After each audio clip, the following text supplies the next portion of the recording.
अम्मा ने दूसरी शादी की तो बाप के साथ सौतेला भाई भी आ गया। हम दोनों की उम्र एक जैसी थी।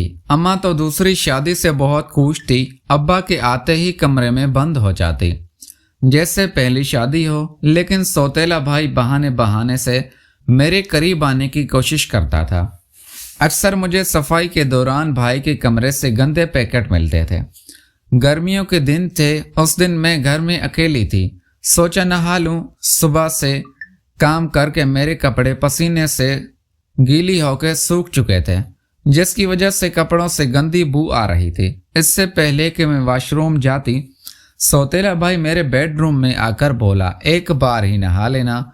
उसने कमरे का दरवाज़ा बंद किया और मेरे हाथ में पैकेट थमाकर बोला।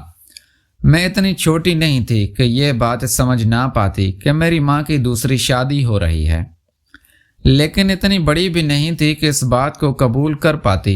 अपने बाप की जगह किसी दूसरे आदमी को बाप के तौर पर कबूल करना मेरे लिए बहुत ही मुश्किल बात थी। लेकिन यह मुश्किल उस वक्त अजाब बन गई जब सौतेले बाप के साथ साथ सौतेला भाई भी मेरी जिंदगी में शामिल हो गया, और देखते ही देखते मेरे लिए जिंदगी और भी जहन्नुम बन गई थी।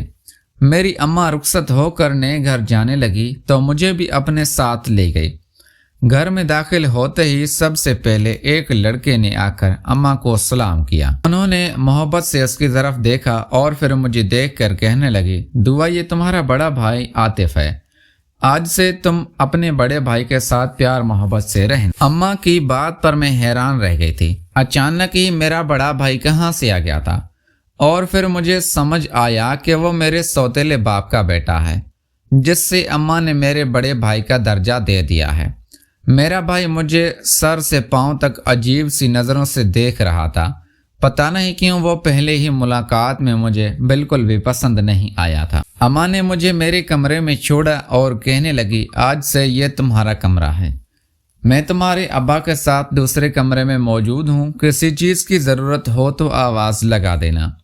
दूसरे अब्बा का सुनकर मेरी आंखों में आंसू आ गए थे। बस कुछ ही महीनों में हर रिश्ता बदल कर रह गया था। माँ मेरे सौतेले अब्बा के साथ अपने कमरे में चली गई थी, और फिर थोड़ी ही देर बाद मुझे प्यास महसूस हुई तो मैंने देखा कि कमरे में पानी मौजूद नहीं था। मैंने अपनी अम्मा को आवाज़ लगाई, लेकिन अम्मा तो मेरी आवाज़ पर आई ही नहीं। पानी की प्यास बढ़ने लगी तो मैं खुद ही कमरे से बाहर निकल आई। ये घर मेरे लिए बिल्कुल नया था, इसीलिए मैं अंधेरे में बावर्ची खाना तलाश कर रही थी कि अचानक ही मैं किसी वजूद से टकरा गई थी, और उससे पहले कि मैं जोरदार चीख मारती, किसी ने अपने हाथ से मेरा मुंह दबा दिया था। मेरा दम घुटने लगा था। फिर कोई मेरे कान के करीब हुआ और आहिस्ता से कहने लगा, शोर मत मचाओ, अम्मा अब्बा परेशान हो जाएंगे। मेरी सांस बुरी तरह रुकने लगी थी और मैं आवाज़ से पहचान गई थी कि ये कोई और नहीं बल्कि मेरा सौतेला भाई आतिफ है। मेरा रवां रवां काँप उठा था। मैंने खुद को छिड़वाने की कोशिश की तो उसने मुझे आहिस्ता से छोड़ा और कहने लगा, इतनी रात को कमरे से क्यों निकली हो? मैंने घबरा कर उससे कहा कि मुझे पानी चाहिए था, तो वो खुद मुझे हाथ पकड़कर बावर्ची खाने में ले गया और पानी का गिलास मेरे हाथ में थमा दिया। उसकी नज़रें अब भी मेरे वजूद पर जमी हुई थी और ऐसा लग रहा था जैसे वो मुझे नज़रों ही नज़रों में खा जाएगा। आतिफ कोई 22 साल का नौजवान लड़का था, जबकि मैं सिर्फ 14 साल की थी, और उसकी नज़रों में एक अजीब सी तपश थी। इसीलिए रात के अंधेरे में मुझे उससे खौफ महसूस हो रहा था। वो एक दफ़ा फिर मेरे करीब हुआ और कहने लगा, दुआ तुम्हें मुझसे डरने की कोई ज़रूरत नहीं, अब तो मैं तुम्हारा बहुत कुछ लगता हूँ। आतिफ के लहजे में मुझे डर याद आ रहा था। उसका अंदाज मुझे बहुत कुछ याद करवा रहा था। मैं छोटी ज़रूर थी, लेकिन इतनी भी नहीं कि उसके अंदाज ना समझ पाती। मैंने मुश्किल हलक से पानी उतारा और वापस भागकर अपने कमरे में आ गई। मेरा वजूद बुरी तरह काँप रहा था। पहली ही रात उस घर में मुझ पर बहुत भारी पड़ रही थी। मुझे कमरे में बैठते हुए थोड़ी ही देर गुजरी थी कि कमरे का दरवाज़ा बजने लगा था। मेरा दिल सूखे पत्ते की तरह काँप रहा था।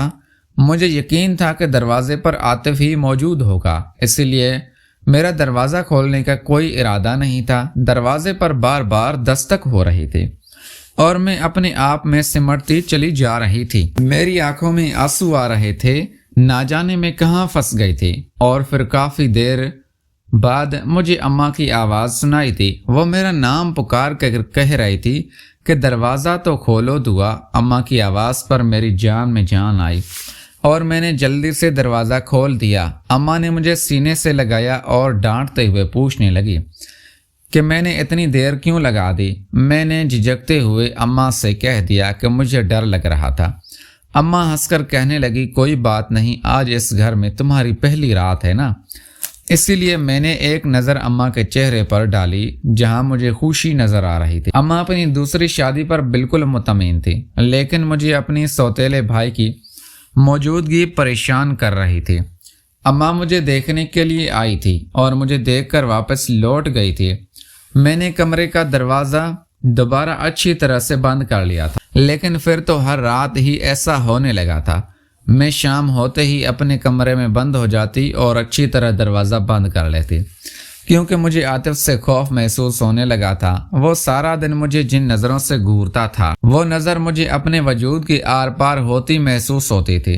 جیسے ہی اماں یہاں وہاں ہوتی تو وہ ذوق مانے لہجے میں میری خوبصورتی کی تعریف کرتا اور مجھے احساس دلانے کی کوشش کرتا کہ میں بچی نہیں ہوں بلکہ بڑی ہو گئی ہوں، اور اماں کی موجودگی میں ایسا شریف بن جاتا جیسے اس سے زیادہ نیک اور کوئی نہیں۔ اماں کی شادی کو ایسے ہی 1 مہینہ گزر گیا تھا اور اس 1 مہینے میں اماں نے مجھے میرے سوتیلے باپ کے سامنے بہت ہی کم آنے دیا تھا۔ مجھے اس بات کا اندازہ ہو گیا تھا کہ میرا سوتیلا باپ مجھے بیٹی کے روپ میں اپنانا نہیں چاہتا تھا اور اسی لیے اماں مجھے اس کی نظروں سے دور رکھتی تھی۔ دوسری طرف میرا سوتیلا بھائی اس قدر مجھے پریشان کرتا اور میرے آگے پیچھے گھومتا کہ میں تنگ آ جاتی۔ کئی دفعہ میں نے یہی بات اماں سے کہنے کی کوشش، لیکن اماں ہمیشہ مجھے یہ کہہ کر خاموش کروا دیتی کہ تم زیادہ ہی سوچتی ہو، ایسا کچھ نہیں ہے، وہ تمہارا بھائی ہے اور تمہارا خیال رکھنا چاہتا ہے۔ اماں جس طرح میری ہر بات کو نظر انداز کرنے لگی تھی، میں خاموش ہو گئی تھی اور جیسے تیسے اس گھر میں دن گزارنے لگی تھی۔ ایسے ہی ایک دوپہر میں چھت کی صفائی میں مصروف تھی کہ جب ہی میرا سوتیلا بھائی عاطف پیچھے سے چلا آیا اور اچانک اتنا قریب آیا کہ میں سنبھل نہ پائی اور اس سے ٹکرا گئی۔